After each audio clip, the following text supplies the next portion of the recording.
Assalamu alaikum viewers, hope you are well. Welcome to my YouTube channel Sunshine. Today in this video we are going to discuss the physical methods of sterilization.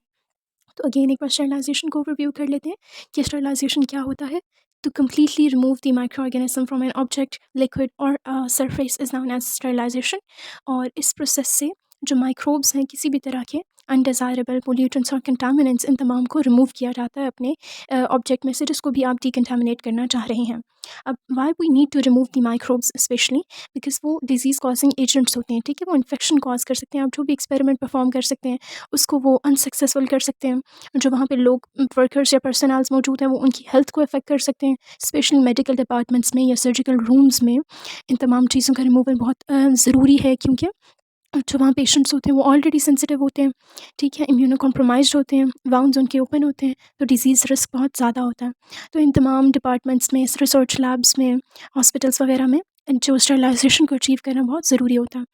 और यही वजह है कि फिर हम sterilization की मदद से क्या करते हैं, तमाम माइक्रोब्स को मटेरियल्स पर से, सर्फेसेस पर से रिमूव करते हैं, उन्हें डिस्ट्रॉय करते हैं. अब हम देख लेते हैं हमारे पास फिजिकल मेथड्स ऑफ स्टरलाइजेशन क्या क्या है. The first one is heat sterilisation. इसमें नाम से ही ज़ाहिर है कि हम हीट से एक्सपोज करेंगे. ये फर्दर दो कैटेगरीज़ में डिवाइड किया जाता है. एक होती है मॉइस्ट हीट यानी जिसमें वाटर की इन्वॉल्वमेंट है, और दूसरी होती है हमारे पास ड्राई हीट. तो आगे भी फर्दर इनमें कुछ डिवाइसेस और टाइप्स आती हैं, वो will discuss them later on. And the second major physical method is of filtration. तो फिल्ट्रेशन में भी क्या किया जाता है कि जो भी आपका थर्मो सेंसिटिव यानी हीट को बर्दाश्त नहीं कर सकते जो इक्विपमेंट्स या फिर आपके लिक्विड कल्चर्स वगैरह, उनको फिर आप फिल्ट्रेशन के थ्रू स्टरलाइज कर लेते हैं यानी उनसे माइक्रोब्स को रिमूव कर लेते हैं. और ये भी फर्दर दो टाइप्स का होता है, लिक्विड्स और यानी लिक्विड्स को प्योरीफाई करने के लिए होते हैं फ़िल्टर्स, और गैस को प्योरीफाई करने के लिए या एयर को प्योरीफाई करने के लिए भी फ़िल्टर्स मौजूद होते हैं. वो विल डिस्कस दैम इंशाल्लाह. Then comes irradiation. तो इरेडिएशन में भी हमारे पास दो तरह की जो हैं वो रेज़ का इस्तेमाल होता है. The first one is ionising and the second one is non ionising. Then comes the sterilisation by sonic waves और साउंड वेव्स. देन हमारे पास वाटर में ही जो है ना बेसिकली साउंड अल्ट्रासोनिक डिवाइसेस में जो है वेव्स प्रोड्यूस की जाती हैं जिनकी एक्टिविटी से जो है माइक्रोब्स को डिस्ट्रॉय किया जाता है. Then comes pascalisation. इसे हम एक्सट्रीम प्रेशर प्रोसेस भी कहते हैं, हाई प्रेशर प्रोसेस भी कहते हैं, और हम इसे डिटेल में देखेंगे इंशाल्लाह. Then come sunlight, solar disinfection भी हम इसे कहते हैं. और ये हमारे पास जो है ना मोस्ट इफेक्टिव मेथड है, इकोनॉमिकल है क्योंकि इस पॉइंट ऑफ व्यू से, और स्पेशली जो वाटर कंटामिनेशन होती है उसको डिकंटामिनेट करने के लिए हम सिंपल सोलर के सामने चीज़ों को रख देते हैं, सन के सामने. लेकिन ये टाइम टेकिंग प्रोसेस है और हर तरह की जो है डिकंटामिनेशन को रिमूव करना इसके लिए पॉसिबल, इस प्रोसेस के थ्रू पॉसिबल नहीं भी होता. So first of all we are going to discuss heat sterilisation. Heat sterilisation जो है वो इफेक्टिव और वाइडली यूज्ड मेथड है, और हमारे पास हीट में जो बैक्टीरियासाइडल एक्टिविटी होती है उसकी मदद से हम माइक्रोब्स के एंजाइम्स को जो है डिस्ट्रॉय करते हैं. अब हीट स्टरलाइजेशन जो है वो ज़्यादा इफेक्टिव होती है हाइड्रेटेड स्टेट में जहाँ मॉइस्चर ज़्यादा होता है. तो इस केस में क्या होता है, जिन एरियाज़ में ह्यूमिडिटी ज़्यादा है तो फिर कम हीट और कम टाइम के एक्सपोजर पे ही हीट से क्या होगा, वो डिकंटामिनेशन आसानी से हो जाएगी. और ये किन मेथड्स या किन प्रोडक्ट्स को बेसिकली अप्लाई की जाती है जो कि हीट सेंसिटिव ना हो, हीट को बर्दाश्त करने की एबिलिटी रखते हों, जैसे जैसे हम थर्मोस्टेबल भी कहते हैं. तो उन प्रोडक्ट्स को इस मेथड के थ्रू स्टरलाइज किया जाता है. और इसके अलावा हमारे पास जो मॉइस्चर रेजिस्टेंट प्रोडक्ट्स होंगे उनके लिए हम मॉइस्ट हीट को यूज़ करेंगे, वो प्रेफरेबल रहेगी. जबकि जो मॉइस्चर सेंसिटिव प्रोडक्ट्स होंगे जिनका मॉइस्चर से एक्सपोजर पे वो ख़राब हो जाएंगे, तो उनके लिए क्या अप्रोप्रिएट है, ड्राई हीट. सो अब हम इसकी टाइप्स देख लेते हैं. लेकिन उससे पहले आप ये डायग्राम देखते चलें कि एक्टिव हमारे पास प्रोटीन्स होती हैं इन जनरल माइक्रोब्स में. ठीक है, ये हेलिकल्स बने हुए होते हैं और वो अपना फंक्शन परफॉर्म कर रही होती हैं. लेकिन जब उनका हीट से एक्सपोजर होता है तो माइक्रोब्स के अंदर जो एंजाइम्स होते हैं, और इन जनरल भी हमें एंजाइम्स की कैरेक्टरिस्टिक्स पता है कि वो एक स्पेसिफिक टेम्परेचर पर ही अच्छा काम करते हैं. तो जब हमने उन्हें एक्सट्रीम टेम्परेचर दिया तो उनकी प्रोटीन्स क्या होंगी, डी नेचर हो जाएंगी, सर्वाइव नहीं कर पाएंगी. Then they will not be able to perform their function और अल्टीमेटली माइक्रोब्स की डेथ हो जाएगी. सो मॉइस्चर स्टरलाइजेशन भी एक इफेक्टिव मेथड है. इसमें जो टेम्परेचर रेंज होती है वो 121 से 134 डिग्री सेंटीग्रेड होती है, और इसमें जो है ना हाई प्रेशर भी सप्लाई किया जाता है. और उसकी मदद से फिर क्या होता है कि डीप पेनिट्रेट कर जाती है हीट, और ऑरिफिसेस के अंदर तक, पोर्स के अंदर तक, और माइक्रोब्स की एक्टिविटी को हिंडर करती है. और इस तरह से जो प्रोटीन्स है माइक्रोब्स की वो अपना फंक्शन परफॉर्म नहीं कर पाती. और अमूमन ये मेथड कहाँ पे यूज़ होता है, फार्मास्यूटिकल और मेडिकल सेक्टर्स में, और उसमें मौजूद जो भी हमारे पास चीज़ें यूज़ होती हैं जैसे कि ड्रेसिंग्स हो गई, sheets, surgical and diagnostic equipments, containers and fluids वगैरह, इन तमाम की जो है डिकंटामिनेशन के लिए मेथड सूटेबल है. आप देख सकते हैं कि पहले प्रोटीन्स जो थी माइक्रोब्स में अल्फ़ा हेलिकल फॉर्म में, देन वो सिंपल लीनियर फॉर्म में डीनेचर्ड हो गई, एंड देन अल्टीमेटली उनकी कोआगुलेशन होगी, क्लम्प्स बन गया, अब उनकी कोई जो है इंडिविजुअलिटी नहीं रहेगी, तो वो अपना फंक्शन भी परफॉर्म नहीं कर पाएंगी। अब हमारे पास मॉइस्ट हीट में फर्दर टेम्परेचर की बेसिस पे 3 कैटेगरीज आ जाती हैं। The first one is pasteurisation, the second one is tyndallisation and the third one is autoclaving. जो पास्चराइजेशन है इसमें हमारे पास below 100 degree centigrade temperature provide किया जाता है, देन टेंडलाइजेशन में 100 डिग्री सेंटीग्रेड प्रोवाइड किया जाता है, जबकि ऑटोक्लेविंग में अबव 100 डिग्री सेंटीग्रेड जो है रिक्वायर्ड होता है। जो पास्चराइजेशन है, इस प्रोसेस की हेल्प से हम स्पेशली मिल्क में मौजूद नॉन स्पोर फॉर्मिंग बैक्टीरिया को किल करते हैं। जो हमारे पास कंडीशंस रिक्वायर्ड होती हैं वो 63 degree centigrade temperature for 30 minutes. इस मेथड के थ्रू आप पैथोजेनिक माइक्रो ऑर्गेनिजम्स को किल नहीं कर पाते। सो इसका मेन गोल या प्रिंसिपल क्या होता है इस मेथड का, कि माइक्रोब्स के नंबर को रिड्यूस किया जा सके, जिससे फिर क्या होगा, डिजीज़ रिस्क कम हो जाएगा। और इसके साथ साथ हमारे पास जो बॉडी फ्लूइड्स या ब्लड सीरम्स होते हैं, उनमें उनकी प्रोटीन्स भी जो हैं वो स्टेबल रहें। मतलब हमें होस्ट की प्रोटीन्स को तो नहीं डैमेज करना, हमें तो सिर्फ माइक्रोब्स को किल करना है। तो उन्हें भी इस मेथड के through below 100 degree centigrade temperature पे स्टरलाइज़ किया जाता है। और स्पेसिफिक टेम्परेचर क्या है, 56 डिग्री सेंटीग्रेड फॉर 1 और इन वाटर बाथ। चूँकि ये मॉइस्ट ईट स्टरलाइजेशन की कैटेगरी में आ रहा है, तो इसमें वाटर की इन्वॉल्वमेंट होगी। और इसी तरह से हमारे पास 60 डिग्री सेंटीग्रेड भी सप्लाई किया जाता है फॉर 1 और इन स्पेशल वाटर बाथ्स। आप अपने इक्विपमेंट को वाटर बाथ में रख देते हैं, जिसको ये टेम्परेचर गिवन दिया जा रहा है, और फिर अल्टीमेटली जो है प्रोसेसिंग स्टार्ट हो जाती है, यानी माइक्रोब्स किल होना स्टार्ट हो जाते हैं। टेंडलाइजेशन की बात करें तो टेंडलाइजेशन में हमारे पास जो ऐसे मीडिया या फूड प्रोडक्ट्स की स्टरलाइजेशन या प्रिजर्वेशन की जाती है जिनमें शुगर या जेलेटिन मौजूद होती है, तो आप उन्हें सक्सेसिवली 3 डेज़ तक जो है ना 100 डिग्री सेंटीग्रेड से एक्सपोज करते हैं 30 मिनट्स के लिए।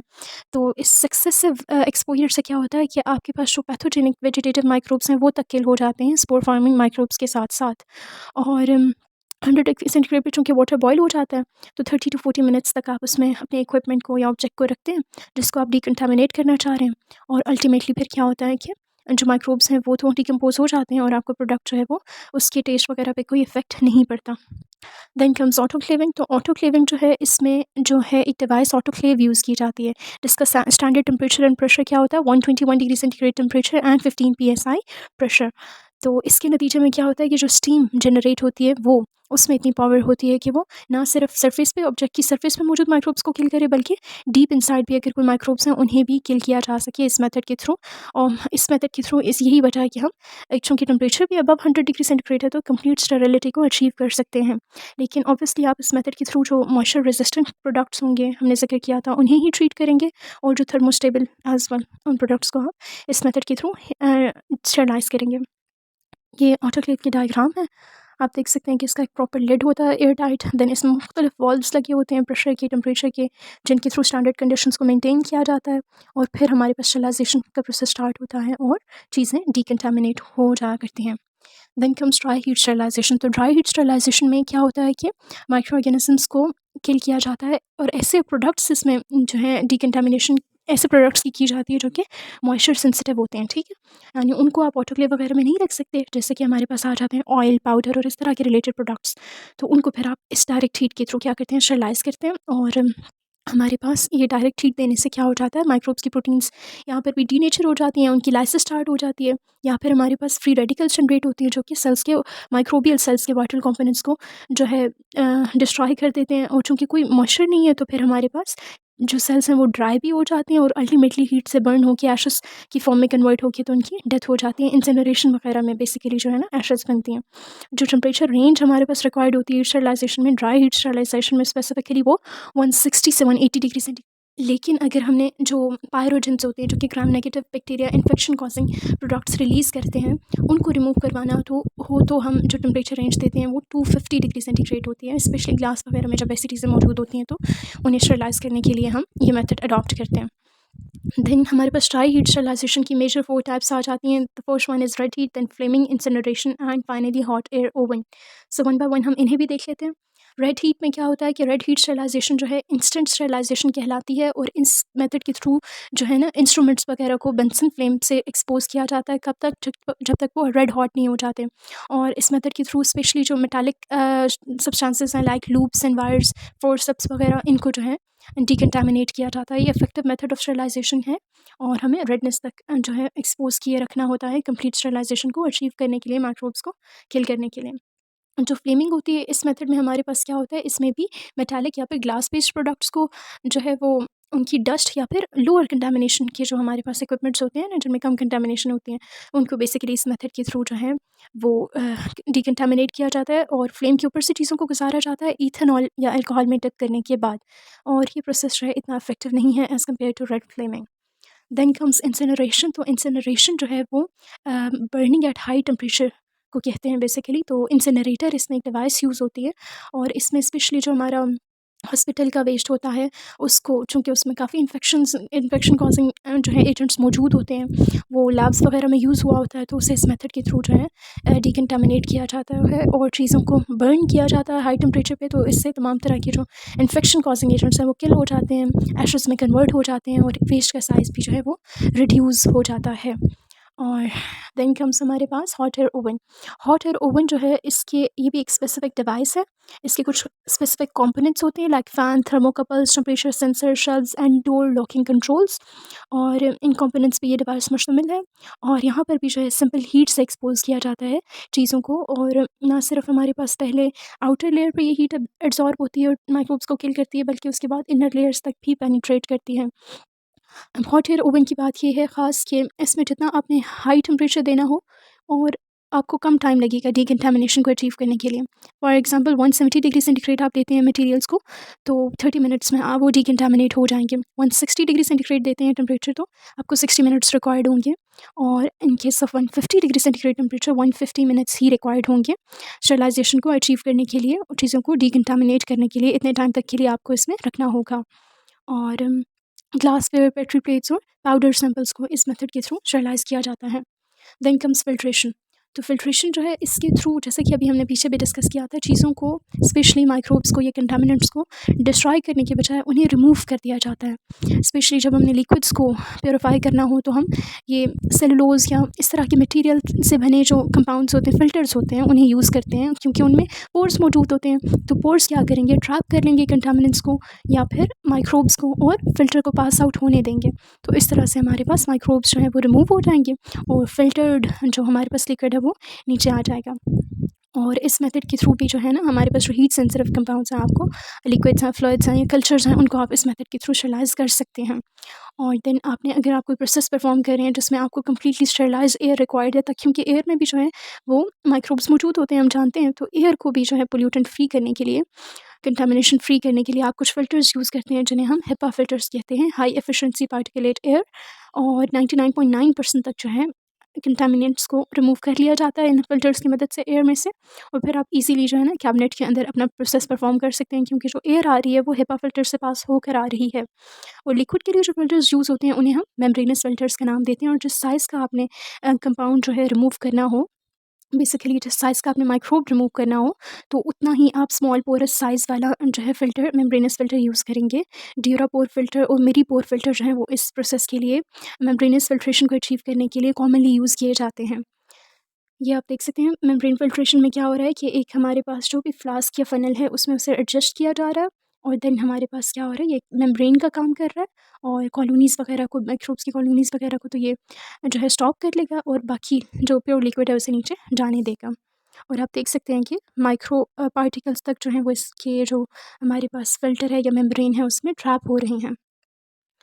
देन हमारे पास रेडिएशंस का रोल आ जाता है। तो रेडिएशंस भी स्टरलाइजेशन को अचीव करने के लिए यूज़ की जाती हैं। मेनली इलेक्ट्रोमैग्नेटिक रेडिएशंस का इस्तेमाल किया जाता है। ये क्या करती हैं कि माइक्रोबियल डीएनए पे अटैक करती हैं। अब हमारे पास मुख्तलिफ तरह की रेडिएशंस होती हैं। The first one is ionising and the second one is non ionizing.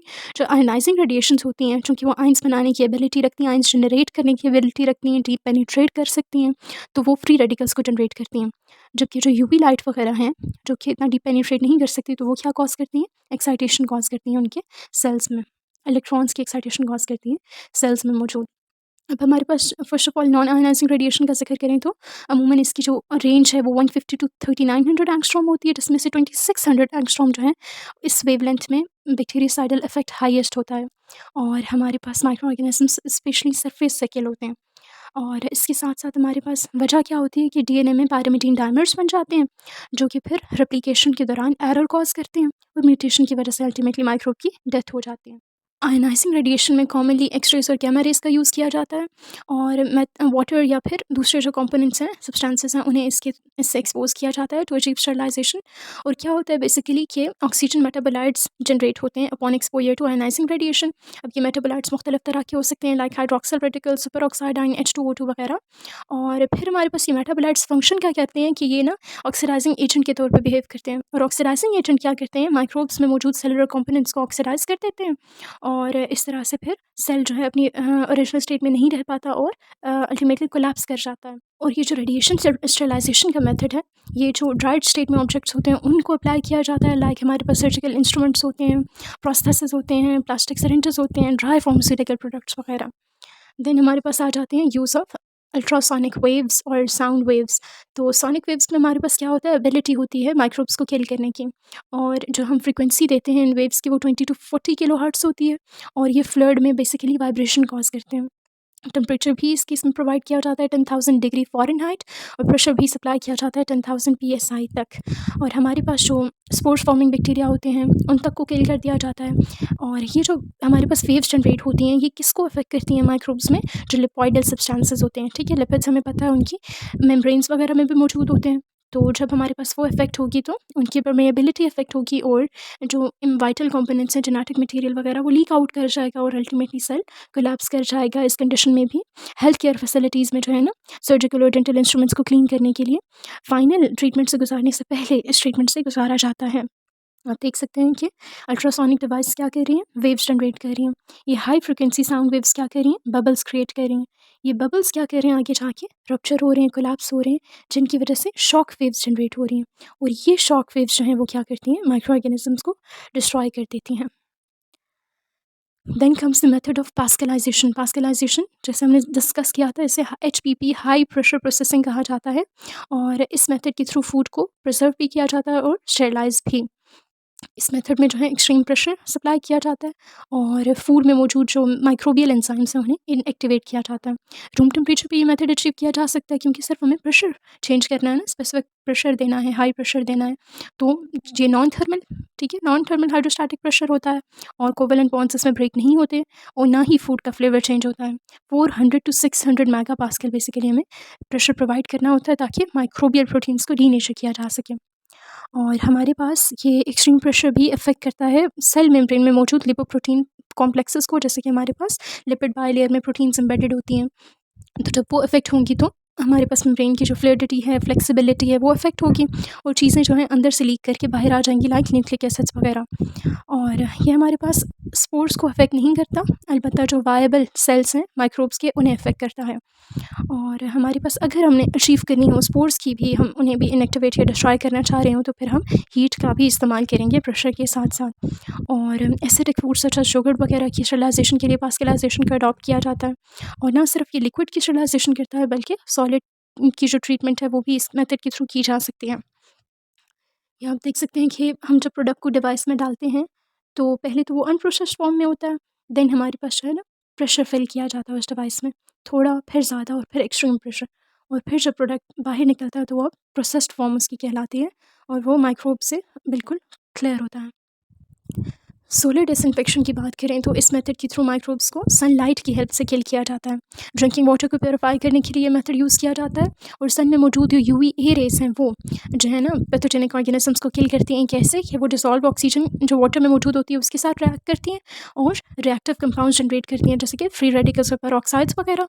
और ये जो मेटाबोलाइट्स हैं जैसे कि हमने देखा था रेडिएशन में भी ऐसा ही हो रहा था कि जो यूवी रेज़ थी वो यही पर्पस फुलफ़िल कर रही थी, लेकिन वहाँ पे हम खुद से गिरा रहे थे यूवी रेज़ को, और यहाँ पर जो है हमारे पास नेचुरली जो है एक्सपोज़ किया जाएगा हीट से, सन हीट से।